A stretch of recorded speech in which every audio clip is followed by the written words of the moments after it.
आता बातमी छत्तीस जिल्ह्यांची। नीरज जाधव आणि भोंदू अशोक खरातमध्ये खडाजंगी झाली। एसआयटी कडून पहिल्यांदाच दोघांची समोरासमोर चौकशी झाली। यावेळी जाधव आणि खरातमध्ये खडाजंगी झाली।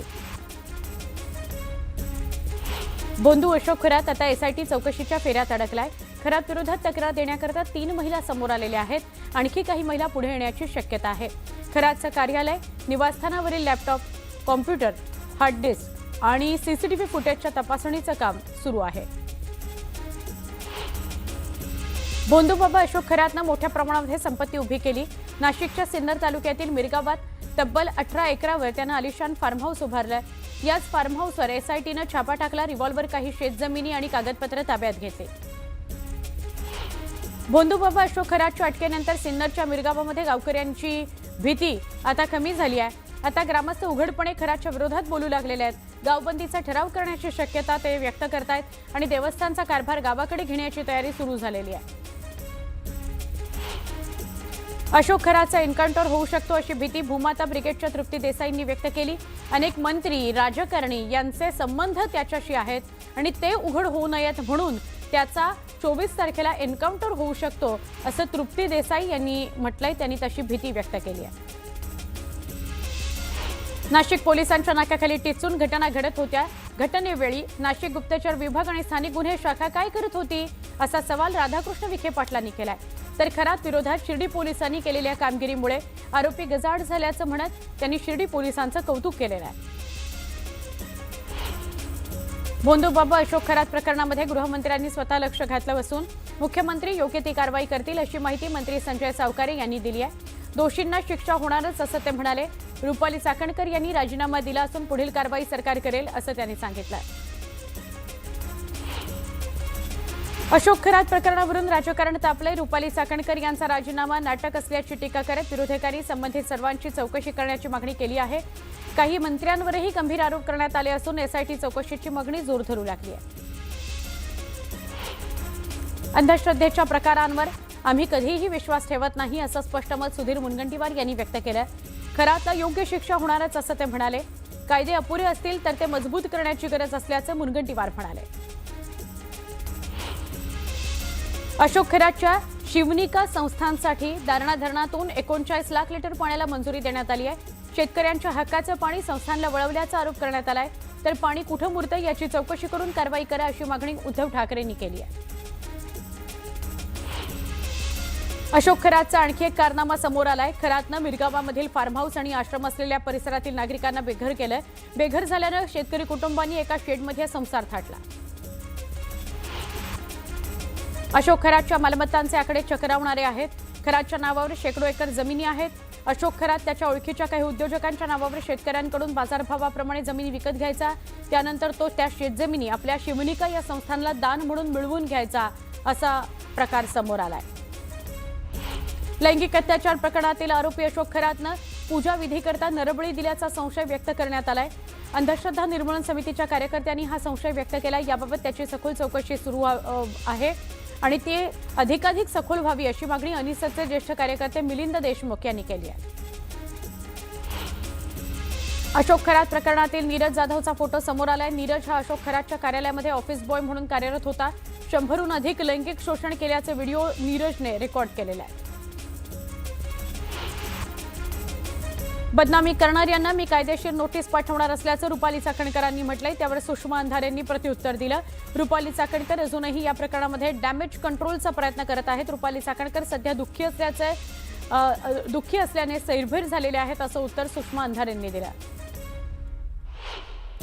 रुपाली चाकणकरांचा राजीनामा म्हणजे लोकशाहीचा विजय आहे। सत्य जनतेसमोर आणण्याचं काम केल्यानंतर आपल्या जीविताला धोका असल्याचं पत्रकार दत्तात्रय खेमनर यांनी म्हटलंय।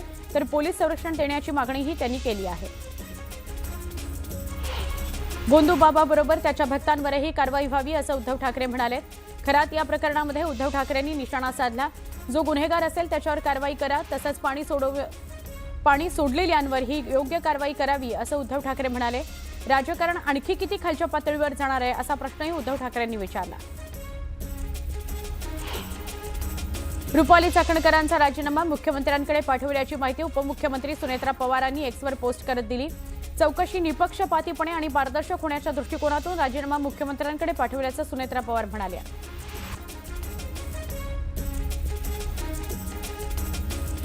रविवारचा मेगा ब्लॉक घेण्याआधीच मध्य रेल्वे खोळंबली. खडवली आणि वाशिम दरम्यान रात्री होणारे मेंटेनन्सचं काम लांबलं. कामाकरता आणलेली क्रेन मध्येच अडकली, त्यामुळे तांत्रिक अडचणी निर्माण झाल्या. त्यामुळे पहाटे कसाऱ्याकडून येणाऱ्या सगळ्या गाड्यांमध्ये दीड तासांपासून प्लॅटफॉर्मवर या सगळ्याच गाड्या रखडल्या. मीरा भाईंदरमधील बंडखोर माजी नगरसेविका प्रीती पाटील यांनी भाजपला रामराम ठोकला आणि शिवसेनेमध्ये प्रवेश केला. यावेळी त्यांच्यासह महिला कार्यकर्त्यांना मोठ्या संख्येने शिवसेनेमध्ये प्रवेश केला. चैत्र नवरात्री निमित्त गोंदियामध्ये विश्व हिंदी परिषद बजरंगतर्फे राम महोत्सव साजरा करण्यात आला. शहरातील नेहरू चौकामध्ये भगवान राम, सीता माता आणि भगवान हनुमानाची मूर्ती स्थापन करण्यात आली. गोंदियाच्या अर्जुनी मुरगाव तालुक्यातील गोठणगाव वनपरिक्षेत्रामध्ये रानटी हत्तीच्या कळपानं शेतकऱ्यांचं मोठं नुकसान केलंय. काँग्रेस आमदार नाना पटोले यांनी घटनास्थळी जात नुकसानीची पाहणी केली. राज्यभरातील हवामान बदलामुळे गेल्या 3 ते 4 दिवसांमध्ये मध्य महाराष्ट्र, मराठवाडा आणि विदर्भात आलेला अवकाळी पाऊस आणि त्याचा फेरा आता संपला असून कमाल तापमानामध्ये वाढ होणार आहे. राज्यभरातील कमाल तापमानामध्ये 38 अंश सेल्सिअसवर वाढ होईल आणि मुंबईचं कमाल तापमान 36 वर जाईल.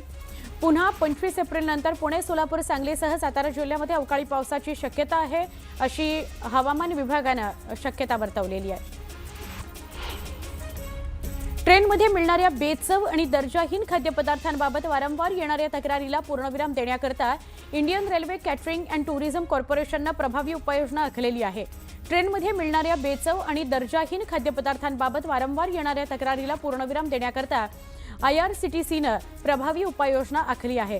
त्यानुसार आता ट्रेनमध्ये मिळणाऱ्या खाद्यपदार्थांच्या पॅकेटवर QR कोड लावण्यात येणार आहे. तो स्कॅन करताच प्रवाशांना फूड पॅकेटची पूर्ण कुंडलीच दिसणार आहे. इराण, इस्रायल, अमेरिका युद्धामुळे जागतिक बाजारपेठेमध्ये कच्च्या तेलाच्या किमती वाढल्या आहेत. त्याचा परिणाम डिझेलच्या किमतीवरही झालाय. औद्योगिक वापराकरता किंवा घाऊक प्रमाणामध्ये डिझेल खरेदी करणाऱ्यांकरता डिझेलच्या दरामध्ये 22 रुपयांची वाढ झाली आहे. यामुळे खोल समुद्रातील मासेमारीकरता एका ट्रिपमागे सुमारे 42,000 रुपयांचा अतिरिक्त खर्च वाढला आहे. सरकारनं देशातील सगळ्याच राज्यांमध्ये व्यावसायिक सिलेंडरच्या पुरवठ्याबाबत काही निर्बंध आणले होते.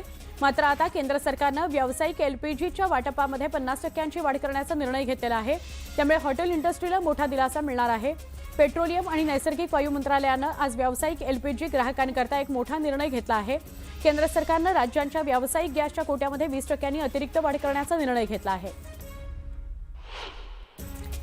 राज्यातील 10 जिल्ह्यांना पुन्हा पावसाचा येलो अलर्ट देण्यात आलाय. 2 दिवस वादळी वाऱ्यासह गारपिटीचा अंदाज हवामान विभागानं वर्तवला होता. युद्धाचा फटका इलेक्ट्रॉनिक वस्तूंनाही बसलाय. फ्रिज, AC, वॉशिंग मशीन यासारख्या वस्तूंचे दर 3 ते 10% वाढण्याची शक्यता आहे. रुपयाचं अवमूल्यन, मालवाहतूक खर्चातली वाढ यामुळे उपकरणांचे दर वाढण्याची शक्यता आहे. भारतानं 20 मार्च 2026ला सलग दुसऱ्या वर्षी 1 अब्ज टन कोळसा उत्पादन करण्याचा ऐतिहासिक टप्पा गाठला आणि ऊर्जा क्षेत्रामध्ये मोठी कामगिरी नोंदवली आहे. या यशामुळे देशाची वाढती ऊर्जा आत्मनिर्भरता आणि प्रमुख उद्योगांकरता सातत्यपूर्ण इंधन पुरवठा सुनिश्चित करण्याची बांधिलकी अधोरेखित झाली आहे. येत्या पावसाळ्यामध्ये मुंबईत पाणी तुंबलं तर पाणी उपसण्याकरता तब्बल 547 पंप बसवण्यात येणार आहेत. गेल्या वर्षीपेक्षा या पाणी उपसा पंपाची संख्या वाढलेली आहे. मुंबई महापालिकेच्या पर्जन्य जल विभागानं या कामाकरता निविदा मागवल्या आहेत. मुंबई पुणे एक्सप्रेसवेवर वाहतूक नियमांचं पालन केल्यामुळे अपघातांच्या संख्येमध्ये घट झाल्याचं केंद्रीय रस्ते वाहतूक मंत्री गडकरींनी सांगितलं. 2023 ते 2025 कालावधीमध्ये 532 अपघात झाले असून यामध्ये 223 जणांचा मृत्यू झालेला आहे. छत्रपती संभाजीनगर जिल्ह्यातील सिल्लोड तालुक्यातून एक आगळावेगळा आणि प्रेरणादायी विवाह सोहळा समोर आला. या विवाह सोहळ्यामध्ये नवरदेवाच्या मिरवणुकीमध्ये DJ, ढोल, ताशा नव्हते, तर त्याऐवजी तरुणांचे भजनी मंडळ पुढे आले. टाळ मृदुंगाच्या नादामध्ये आणि विठ्ठल विठ्ठलच्या जयघोषामध्ये संपूर्ण गाव भक्तिमय वातावरणामध्ये न्हाऊन निघालं. संभाजीनगर जिल्ह्यातील सोयगाव तालुक्यातील सावळदबारा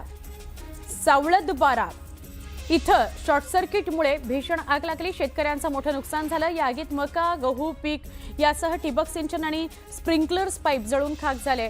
अंदाजे 2.5 ते 3 लाखांचं नुकसान झालं. वीज महावितरण विभागाच्या दुर्लक्षामुळे ही दुर्घटना घडल्याचा आरोप शेतकऱ्यांनी केला.